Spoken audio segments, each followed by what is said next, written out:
கிரியாயோகத்தை கற்றுக்க வேண்டிய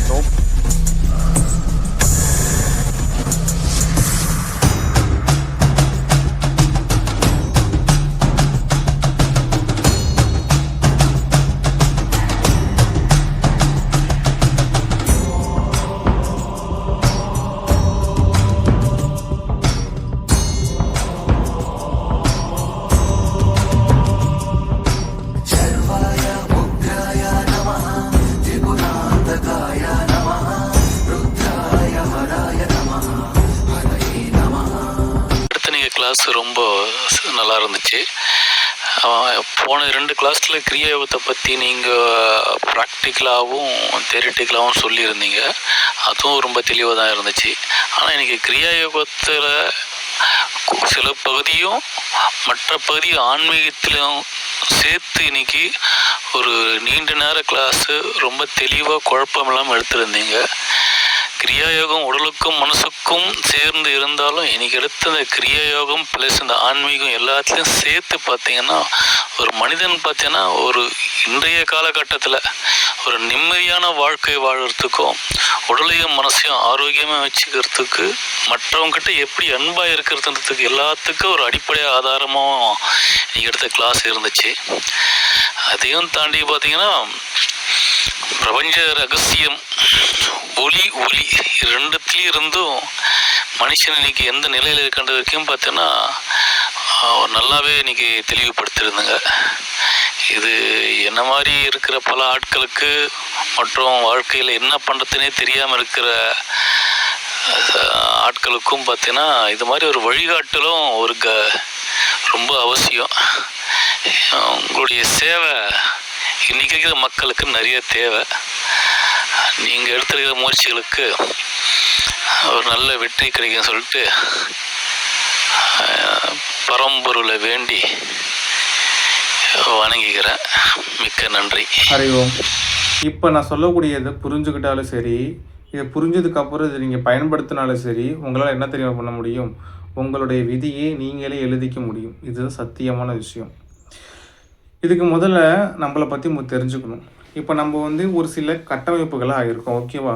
இந்த உடல், அடுத்து பார்த்திங்கன்னா மனம் அப்படின்னு ஒன்று இருக்குது, அதுக்கப்புறம் அறிவு அப்படின்னு ஒன்று இருக்குது, அதுக்கப்புறம் பார்த்திங்கன்னா ஆன்மா அப்படின்னு ஒன்று இருக்குது, அந்த ஆன்மாக்கு மேலே பரமாத்மா அப்படின்னு ஒன்று இருக்குது. இது ஒரு ஸ்ட்ரக்சர், ஓகேவா? இதோட கட்டமைப்பில் தான் நம்ம உருவாகியிருக்கோம்.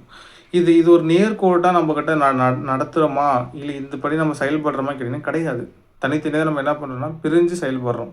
இது ஒன்றா நேர்கோட்டில் இருந்து நம்ம செயல்படும் போது நம்மளுக்கு என்ன நடக்கும் அப்படின்னா, நம்ம ஒரு ஜீவன் முக்தர் அப்படின்னு சொல்லிட்டு ஒரு நிலை நம்மளுக்கு ஒன்று கிடைக்கும். அந்த நிலையிலிருந்து நம்ம என்ன பண்ணோம் அப்படின்னா இந்த உலக வாழ்க்கையை வாழ்ந்துகிட்டு இருப்போம். இதை பற்றி நம்ம என்ன பண்ணலாம் அப்புறம் பார்க்கலாம். இப்போ எப்படி நம்மளுடைய விதியை நம்ம எழுதுறது, நமக்கு எப்படி விதி தீர்மானிக்கப்படுது, நம்ம முதல்ல அப்படி பார்க்கலாம். எல்லாமே ஒரு விஷயத்துக்குள்ள அடங்கும், ஓகேவா? முதல்ல நம்ம எப்படி செயல்படணும்னு உங்களுக்கு சொல்கிறோம், ஓகேவா? முதல்ல கான்சியஸ் அப்படின்னு ஒன்று இருக்குது. ரெண்டாவது பார்த்தீங்க அப்படின்னா எண்ணம் அப்படின்னு ஒன்று இருக்குது. மூணாவது பார்த்தீங்க அப்படின்னா ஃபீலிங்ஸ், ஓகேவா? அப்புறம் உணர்வுகள் அப்படின்னு ஒன்று இருக்குது. நாலாவது பார்த்தீங்கன்னா எனர்ஜி அப்படின்னு ஒன்று இருக்குது. கடைசி 5வது பார்த்தீங்கன்னா என்னது செயல், ஆக்ஷன். இந்த 5 விஷயத்தை வச்சு தான் ஒரு மனுஷன் என்ன பண்ணுறான் அப்படின்னா செயல்படுறான். அதை நான் உங்களுக்கு தெளிவாக சொல்கிறேன் பாருங்கள். இப்போ கான்சியஸ் அப்படின்னா ஒரு பியூர், இது ஆன்மா அப்படிலாம் கடவுள் இந்த மாதிரி என்ன வேணால் நம்ம சொல்லலாம். அது ஒரு பியூர் பிரம்மம் அப்படி ஒரு விஷயம், ஓகேவா? இதுலேருந்து என்ன பண்ணும் அப்படின்னா உங்களுக்கு முதல்ல எண்ணம் எழும். இந்த எண்ணம் எப்படி தீர்மானம் உங்களோட கர்ம வினைகள் படி இந்த கான்சியஸில் இருக்கும். அது எப்படி வேணால் இருக்கலாம், ஓகேவா? அடுத்து சாப்பிட போகிறது, அடுத்து தூங்க போகிறது, இல்லை அடுத்து நீங்கள் பேச போகிறது, நீங்கள் எப்படி வேணால் இருக்கலாம். உங்களுக்கு என்ன பண்ணும், உங்களுக்கு எண்ணங்கள் முதல்ல எழுது அப்படின்னா என்ன பண்ணுன்னா உங்களுடைய பாசிட்டிவ் திங்கிங், ஃப்யூச்சர் திங்கிங்லாம் சொல்லுவாங்க. ஆனால் உண்மையில் நுட்பமாக நீங்கள் உள்ளே போனீங்க அப்படின்னா கான்ஷியஸ்லேருந்து எண்ணங்கள் எழுது. முதல்ல என்ன பண்ணும் அப்படின்னா உங்கள் எண்ணங்கள் இருக்கு இல்லையா, கான்ஷியஸ்லேருந்து என்ன பண்ணும் அப்படின்னா முதல்ல ஒரு எண்ணம் எழும். என்னது?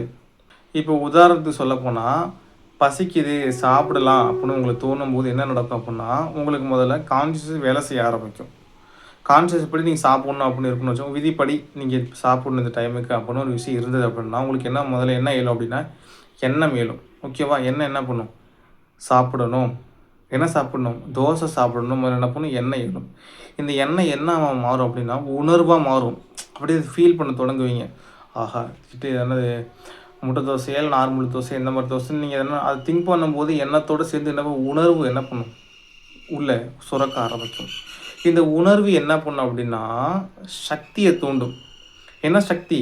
அந்த சாப்பாடை போய் சாப்பிட்றதுக்கான சக்தி இருக்கு இல்லையா, அந்த எனர்ஜி உள்ளே தூண்டும் இல்லையா, அந்த எனர்ஜி என்ன பண்ணும் தூண்டும். அந்த வேலையை பண்ண வைக்கிறதுக்கு போய் கடைக்கு போகணும், இல்லை தோசை சுடணும், எனர்ஜி வேணும் இல்லை, அந்த எனர்ஜி என்ன பயன்படுத்த ஆரம்பிப்பீங்க. இப்போ உள்ள எண்ணமாக இருந்தால் மட்டும் என்ன பண்ணுவீங்க, ஒன்றும் நடக்காது. இப்போ உங்களுக்கு தோசை வேணும் சொல்லிட்டு சும்மா உட்காந்தீங்க நடக்குமா? நடக்காது. அது உணர்வாக மாறணும். உணர்வு சக்தியாக மாறினா தான் நீங்கள் என்ன பண்ண முடியும் அப்படின்னா ஒரு வேலையை உங்களால் பார்க்க முடியும். கரெக்டாக? இப்போ இப்போ உணர்வு என்ன பண்ணும், எனர்ஜியாக மாறும். சக்தியாக என்ன பண்ணும் அப்படின்னா தோசை சுட ஆரம்பிக்கும். தோசை சுடுவீங்க, ஏதாவது பண்ணுவீங்க, பண்ணி தோசை சுட்டுடுவீங்க. இப்போ என்ன ஆகிடுது, தோசை சுடும்போது அது செயலாகவும் மாறிடுது அடுத்தது. புரியுதா உங்களுக்கு? இப்படி தான் நம்ம செயல்படுறோம். முதல்ல நம்மளுக்கு ஒரு எண்ணம் வரும், முதல்ல கான்ஷியஸ் இருக்கும். அந்த கான்ஷியஸ்லேருந்து எண்ணம் வரும். அந்த எண்ணத்தில் என்ன பண்ணும் உணர்வியலும், அந்த உணர்வுகளும் சக்தியிலேருந்து செயல் வெளிப்படும். இந்த 5 செயல் மூலியமாக தான் நம்ம என்ன பண்ணுறோம் அப்படின்னா நம்ம அன்றாட வாழ்க்கையில் செயல்படுறோம். இதை முதல்ல தெளிவாக தெரிஞ்சுக்கங்க. இந்த 5 இதை நீங்கள் மாற்றணும், இதை நான் சரி பண்ணணும் அப்படின்னா நீங்கள் எங்கே போகணும் அப்படின்னா இங்கே போகணும். எதுக்கு போகணும்? கான்ஷியஸ்க்கு போகணும். கான்ஷியஸ்ங்கிறது என்னது, ஒரு பியூரான ஒரு நிலை. அது எங்கே இருக்கும்? கனவு நிலைக்கும் விழிப்பு நிலைக்கும் இடைப்பட்ட நிலை ஒன்று இருக்குது. அதாவது துரிய நிலை, அதாவது உண்மை நிலை. அந்த நிலைக்கு நீங்கள் போயிட்டீங்க அப்படின்னா அங்கேருந்து என்ன பண்ண அப்படின்னா எந்த வித எண்ணங்களை நம்மளுக்கு எழுணுங்கிற நீங்கள் ஆர்டர் பண்ண முடியும். அங்கே தான் உங்கள் விதியை நீங்கள் எழுத முடியும். இது ஒரு இன்னொரு வழி ஒன்று இருக்குது, அதை நான் சொல்கிறது அப்படின்னு. அது ஒரு டிப்ஸு. அதை பண்ணி நீங்கள் என்ன பண்ணலாம், மாற்ற முடியும். இங்கே போய் என்ன பண்ணலாம், உங்களுடைய விதியை எழுத முடியும். இங்கே போய் நான் எந்த மீதான எண்ணத்தை நான் விதைக்கணும் அப்படின்னு நீங்கள் முடிவு பண்ணிட்டீங்க அப்படின்னா அந்த எண்ணம் கான்ஷியஸில் எழுந்துட்டு ஒரு வாட்டி அப்படின்னா அதை நீங்களே நினச்சாலும் மாற்ற முடியாது. நான் சொல்கிறது கான்ஷியஸ், நீங்கள் சொல்கிறது நீங்கள் சொல்லலாம்.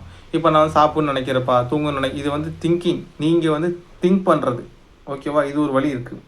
தாட்ஸுங்கிறது தானாக உள்ள மனசில் ஓடிக்கிட்டே இருக்கும். இது ஒரு 2வது வழி இருக்குது. இது கான்ஷியஸ்லேருந்து எழுதுகிற ஆழ்மனதுலேருந்து எழுதப்பட்ட ஒரு விதி, ஆழ்மனதோடைய செயல்பாடுகள், ஓகேவா? அதுலேருந்து ஒரு எண்ணம் எழுந்து தான் கண்டிப்பாக நடந்தே தீரும். நீங்கள் ஆழ்மனதுக்கு போகணும் அப்படின்னா நீங்கள் என்ன பண்ணணும், துரிய நிலைக்கு நீங்கள் போகணும். முதல்ல கனவு நிலை விழிப்பு நிலை நம்ம தெரிஞ்சுக்கோங்க, ஓகேவா? நீங்கள் உதாரணத்துக்கு பார்த்தீங்க அப்படின்னா இப்போ படுத்து தூங்கிக்கிட்டு இருக்கீங்க அப்படின்னா நீங்கள் என்ன பண்ணுவீங்க, கனவு கண்டுகிட்டு இருப்பீங்க. கனவுல நீங்கள் என்ன பண்ணலாம், சாடலாம், பாடலாம், ஓடலாம். கனவுல இருக்கிற வரைக்கும் கனவுல நீங்கள் யார், அதெல்லாம் உண்மை தான், நடக்குது தான். ஓடுறீங்க, எல்லாம் ஃபீல் பண்ணுவீங்க, எல்லாம் நடக்கும். கண்ணை முழிச்சிட்டிங்கன்னா என்ன சொல்லுவீங்க, கனவாடா. அப்போ தான் உங்களுக்கு கான்ஷியஸாக வரும், நான் கனவுல இருந்தேன் அப்படின்னு. அப்போ நீங்கள் இந்த உலகத்தில் சந்தோஷமாக என்ஜாய் பண்ணுறீங்க. அப்போ என்ன இதை உண்மை நினைப்பீங்க. இப்போ தூங்கிட்டு கனவு கண்டீங்களே, கனவுல இருந்து இந்த உலகத்தை நீங்கள் பாருங்களா, இது பொய்ன்னு சொல்லுவீங்க. ஆமாம், அது கனவு, அது கிடையாது. இப்போ இங்கேருந்து கனவு பாருங்களா, ஆமாம் அது கனவு வைப்பீங்க. இப்போ 2த்துல எது உண்மைன்னு உங்களால் சொல்ல முடியுமா? இந்த உண்மை உங்களுக்கு தெரியாது. இதுக்கு உண்மை கண்டுபிடிக்கணும் அப்படின்னா நீங்கள் என்ன பண்ணணும், இந்த 2த்துக்கு இடைப்பட்ட நிலை ஒன்று இருக்கும். அதான் தூங்காமல் தூங்கி சுகக்கானு சொல்கிறாங்க இல்லையா. என்ன பண்ண அப்படின்னா நீங்கள் என்ன பண்ணணும், ஒரு மெடிடேஷன் பண்ணுறது மூலியமாக, தியானம் பண்ணுறது மூலியமாகவும் இந்த சென்ட்ரா பாயிண்டாக நீங்கள் நிற்கும்போது நீங்கள் என்ன தூங்கவே மாட்டீங்க, என்ன பண்ண மாட்டீங்க, தூங்காமல் இருக்க மாட்டீங்க. அந்த மாதிரியான நிலை உங்களுக்கு இருக்கும். அந்த நிலையை நீங்கள் உட்காந்து பழகிட்டீங்கன்னா அது தியான நிலை, விழிப்பு நிலை, துரிய நிலை நிறைய சொல்லுவாங்க. அது நான் ஈஸியாக சொல்லிட்டு போகிறேன் அப்படி அப்படின்னு. அதெல்லாம் உடனே கிடைக்காது. பல யோகங்கள் எடுக்கணும், இல்லை பல தியானங்கள் எடுத்து நீ அந்த நிலைக்கு போகணுன்னா ரொம்ப வருஷங்கள் தியானம் பண்ணணும். அப்போ தான் நடக்கும். நான் உங்களுக்கு சும்மா ஒரு இன்ஃபர்மேஷன் கொடுத்துட்டு போயிடுறேன், ஓகேவா? பெருசால் அது கிடையாது. அந்த நிலைக்கு போயிட்டீங்கன்னா அந்த நிலையை ஒன்று வைக்கப்படும். அந்த நிலைக்கு போனதுக்கப்புறம் அங்கே ஒன்றுமே இருக்காது. அங்கே போய் நீங்கள் என்ன வேணால் விதைக்கலாம். நீங்கள் என்ன எழுதுறீங்களோ, என்ன விதைக்கிறீங்க, என்ன பண்ணும், அது கண்டிப்பாக இந்த உலகத்தில் அதுதான் நடக்கும். அது எப்படி நடக்கும்னா உங்களுடைய உடலை பயன்படுத்தி, உங்கள் மனசை பயன்படுத்தி, உங்களுடைய சக்தியை பயன்படுத்தி நீங்கள் என்ன பண்ணுவீங்கன்னா படைப்புகளை படைக்க ஆரம்பிப்பீங்க. அப்போ நீங்கள் என்ன பண்ணுவீங்க, பிரம்மாவாக மாறிடுவீங்க. இதான் ஒரு உண்மையான நிலை. அதில் எப்படி சரி ஓகேங்க நீ சொல்லிட்டேன் அங்கே போகிறது அப்படின்னு, போயிடலாம். அங்கே போய் எப்படிப்பா நான் எழுதுறது? அந்த நிலைக்கு போனீங்கன்னா அங்கே எப்படி தாட் எடுக்கணும், அங்கே எப்படி அதை போய் எழுதணும், எல்லா விஷயமும் உங்களுக்கு தெரிஞ்சிடும். இவங்க தான் கர்மாவில் ஒட்டாத தனியாக இருப்பாங்க. இவங்க யார் அப்படின்னா ஜீவன் முக்தர் அப்படி சொல்லுவாங்க. இதுக்கெல்லாம் நம்ம பண்ண முடியாது. இது ரொம்ப ரிஸ்க்கான விஷயம். இன்ஃபர்மேஷன் சொன்னேன், ஓகேவா? இப்போ நம்மளால் என்ன பண்ண அப்படின்னு பார்க்கலாம். நம்மளால் பார்த்தீங்க அப்படின்னா இந்த மூச்சு இருக்கு இல்லையா, இந்த மூச்சுக்கு எல்லாமே தெரியும். இந்த ப்ரெசன்ட்ல எது நிற்குதோன்னு இதுக்கு எல்லாமே தெரியும். இப்போ நீங்கள் கோவப்படும் போது என்ன நடக்கும் அப்படின்னா இந்த மூச்சு பேட்டர்ன் ஒரே மாதிரி நடக்காது. எல்லாருக்கும் நல்லா புரிஞ்சுக்கோங்க. தூங்கும்போது பார்த்தீங்க அப்படின்னா ரொம்ப ஸ்லோவாக நடக்கும். வேகமாக ஓடும்போது வேகமாக நடக்கும். கோவப்படும் போது வேகமாக நடக்கும். ரொம்ப அமைதியாக இருக்கும், ஸ்லோவாக நடக்கும். நீங்கள் ஒரு துக்கமாக ஒரு மாதிரி நடக்கும். இப்போ ஒவ்வொரு உணர்வு நிலைக்கு தகுந்த இந்த மூச்சு கற்று என்ன பண்ணும், மாறி மாறி நடந்துக்கிட்டு இருக்கோம். ஆயிரக்கணக்கில் பேட்டர்ன்ஸ் இருக்குது. ஓகேவா? நீங்கள் எப்படி இருக்கீங்களோ அதுக்கு ஏதாவது மூச்சு மாறும். இப்போ நீங்கள் என்ன பண்ணணும் அப்படின்னா, உங்களுக்கு கோவம் வரும்போது நீங்கள் என்ன பண்ணணும் அப்படின்னா, ஒரு நிமிஷம் மூச்சு காற்றை கவனிச்சிங்களா, இந்த மூச்சு காற்றை ஏதாவது பண்ணி மாற்றி விட்டீங்க அப்படின்னா அந்த கோவம் அப்படியே போயிடும். உங்களுக்கு பயம் வரும்போது மூச்சு காற்றை மாற்றி விட்டிங்கன்னா போயிடும். உங்களுக்கு ஒரு கெட்ட எண்ணம் தோணும்போது அப்போயே சரி பண்ணணுமா, மூச்சு காற்றை மாற்றி விட்டால் போதும். அந்த மூச்சு காற்றை கவனித்து அதை இழுத்து வேறு விதம் மாற்றி விட்டாலே போதும். எப்படி மாற்றி விடுறது? இப்போ நீங்கள் கோவப்படும் போது மூச்சு காற்று எப்படி இருக்கும்? வேகமாக நடந்துக்கிட்டு இருக்கும். இப்போ நீங்கள் என்ன பண்ணணும் அப்படின்னா, மூச்சு காற்றை கவனிங்களா, ஸ்லோவாகிடும். அப்போ என்ன, நீங்கள் என்ன ஆட்டோமே மாறிடும். இப்போ ரொம்ப நீங்கள் ஒரு ஆக்ரோஷமாக இருக்கீங்க, அப்போ நீங்கள் மூச்சு காற்றை கவனிங்களா, நார்மலாகிடுங்க. அப்போ எப்படா மூச்சு காற்றை கவனிக்கிறது தான் கான்சியஸ். இந்த மனப்பக்குவம் வளரணும். வளர்ந்தது அப்படின்னா என்ன பண்ண முடியும் உங்களால்? அப்பப்போ தகுந்த மாரி என்ன பண்ணணும், உங்களை நீங்களே ஒரு அளவு க்ரோ பண்ணிக்க முடியும். இது வந்து ஒரு சின்ன டிப்ஸு தான். இந்த மூச்சு காற்றை கவனித்து உங்கள் அப்பப்போ உங்கள் உணர்வு நிலையை மாற்றிக்கிறது. ஆனால் ஃபஸ்ட்டு ஸ்டெப் பார்த்தீங்க அப்படின்னா, டெய்லி மெடிடேஷன் பண்ணுறது மூலிமா அந்த நிலைக்கு போயிட்டீங்க அப்படின்னா, அங்கே போய் நம்ம என்ன ஒரு திங்கிங் எடுத்தாலும், என்ன ஒரு தாட்டு வந்தாலும் அது அப்படியே நடந்துடும். எப்படி உங்கள் உடலில் மனது சக்தியை பயன்படுத்தி இந்த உலகத்தில் செஞ்சுருவீங்க. அதான் ஒரு பெரிய விஷயம்.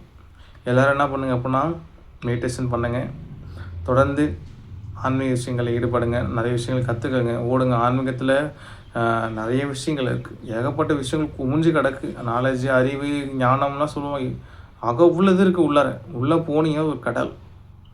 தெளிஞ்சு தியானத்தில் ஈடுபட்டு முழு அன்போடு அதில் பயணிக்கும்போது உண்மைகள் உணர்த்தப்பட்ட உண்மைகள் தெளியப்பட்ட உண்மைகள் நிலைச்சு நிற்கும். நிலைச்சு நின்னீங்கன்னா இங்கே ஒரு ஞானி.